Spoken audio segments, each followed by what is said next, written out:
नमस्कार दोस्तों, आज फिर से लेकर आई हूँ गोपाल भाड़ की एक साथ दो मज़ेदार कहानियाँ। तो चलिए बिना देर किए सुनते हैं आज की दो मज़ेदार कहानियाँ। एक दिन राजा कृष्णचंद्र के मन में एक बात आई कि इस संसार में मूर्खों का ठिकाना नहीं है, परंतु मैं 4 मूर्ख देखना चाहता हूँ। राजा ने गोपाल भाड़ से कहा कि इस ढंग के 4 मूर्ख तलाश करो कि जिनके जोड़ के दूसरे न मिले। गोपाल भाड़ ने कहा कि जो आज्ञा राजन, ढूंढने वालों को क्या नहीं मिल सकता है, केवल सच्ची लगन होनी चाहिए। कुछ दूर जाने के बाद गोपाल भाड़ को एक आदमी दिखाई दिया जो थाली में पान का एक जोड़ा, बीड़ी, मिठाई लिए बड़े उत्साह से नगर की तरफ जल्दी जल्दी भागा जा रहा था। गोपाल ने उस आदमी से पूछा कि क्यों साहब, ये सब सामान कहाँ लिए जा रहे हो? आपके पैर खुशी के मारे जमीन पर नहीं पड़ रहे हैं। आपकी खुशी के इस कारण को जानने की मुझे बड़ी इच्छा है, इसलिए थोड़ा कष्ट करके बतलाते जाइए।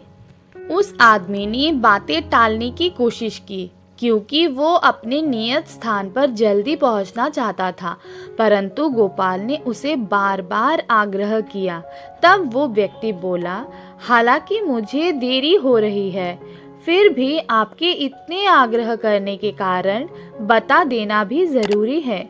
मेरी पत्नी ने एक दूसरा पति रख लिया है, दोनों की आज शादी है, इसलिए उसके निमंत्रण पर जा रहा हूँ। गोपाल ने सोचा, इसके जैसा मूर्ख और कहाँ मिलेगा।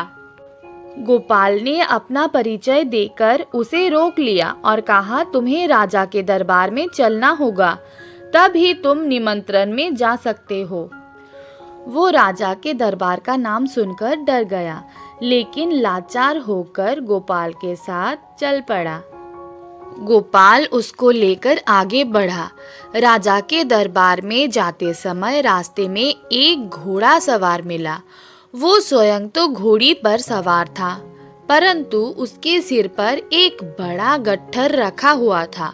गोपाल ने उस आदमी से पूछा, क्यों भाई, ये क्या मामला है?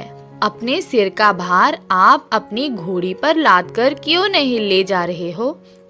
उस आदमी ने उत्तर दिया, भैया, मेरी घोड़ी गर्भवती है।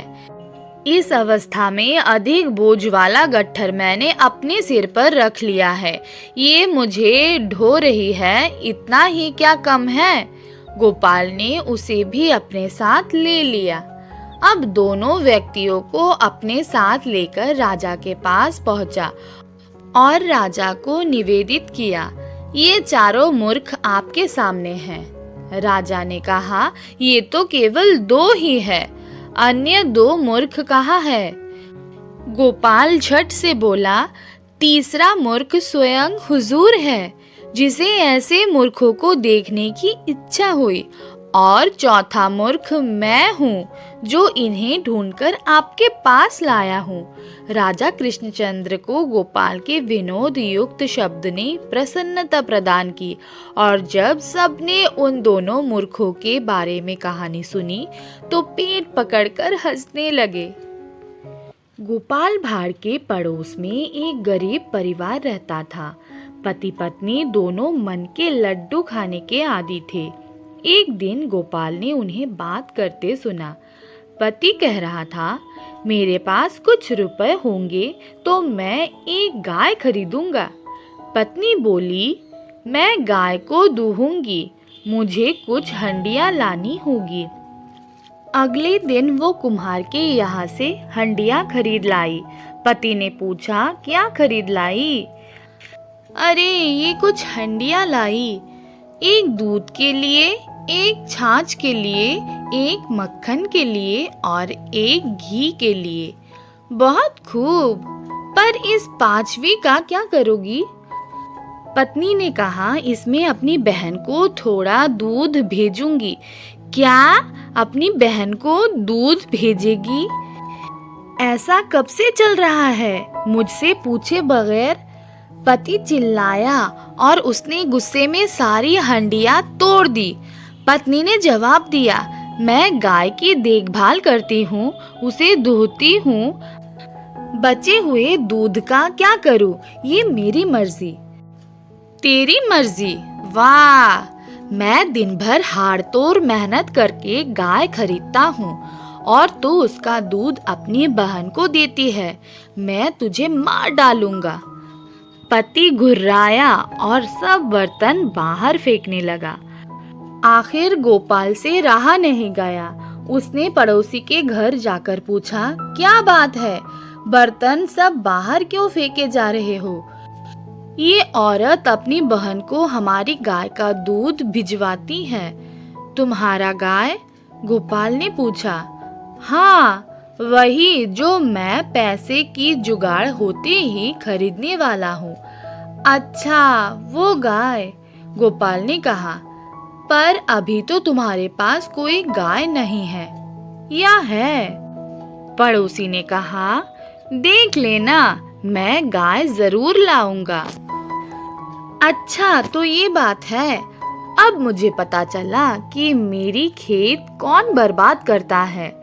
कहते हुए गोपाल ने एक लाठी उठाई और पड़ोसी पर लपका। ठहरो, ठहरो, मुझे क्यों मारते हो? तुम्हारी गाय मेरे खेत के टमाटर और खीरे खा गई। तुम उसे बांधकर क्यों नहीं रखते? क्या? कैसे टमाटर, कैसे खीरे? तुम्हारी सब्जियों का खेत कहाँ है? वो जिसकी मैं बुवाई करने वाला हूँ। मैं महीनों से उसके बारे में सोच रहा हूँ और तुम्हारी गाय उसे तहस नहस कर जाती है।